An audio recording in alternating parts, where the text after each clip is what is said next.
Do you want to manage your tasks like a president?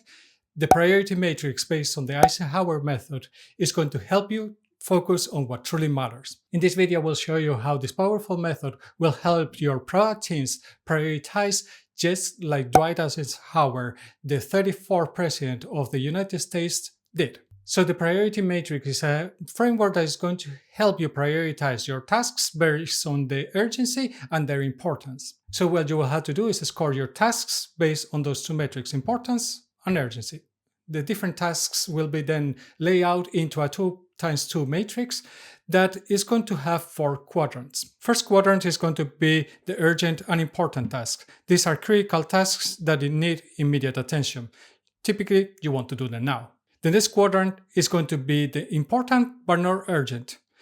These are tasks that are important for the long-term success but can be planned for later stages. What you want to do with these ones is plan them. Then there's going to be the urgent but not important quadrant.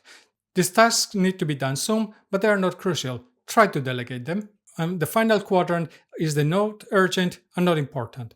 These tasks don't add value and should be removed. So what would be some examples that you could use or think about when you are prioritizing the tasks in these different quadrants? So the first example that comes to my mind are critical bugs. These are things that you have to do because otherwise potentially your customers cannot use your product. This is something that is definitely urgent and is definitely important. You could also argue that finalizing the development of the features that you are creating for your next release most likely fall in the same quadrant. Some typical tasks that could come in the not urgent but important quadrant would be something like feature planning for your next releases.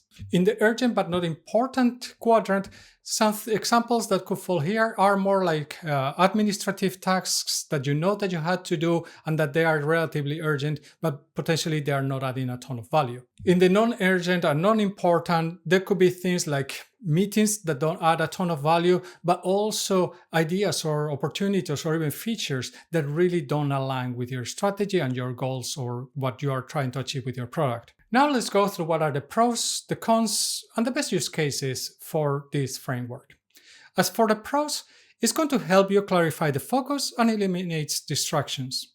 It forces prioritization of what is important on the long term to achieve your long-term goals and your vision and your strategies.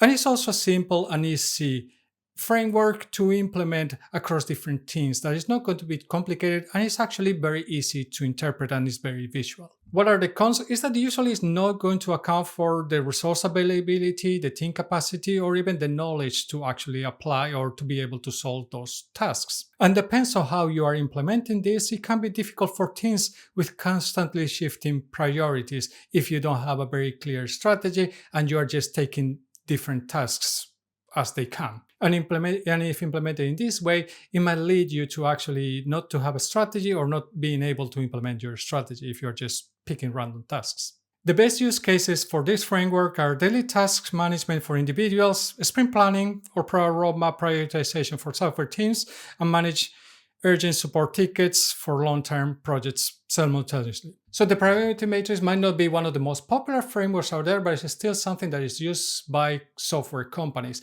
And it's actually something that it can help you solve. If you focus more on a smaller task, it might be very valuable for you to take into account. What do you think about it? Do you think it's a useful framework? Do you use it? Please let me know in the comments below. Otherwise, tell me which one is the one that you like the most. I will see you in the next video, and remember, stay safe.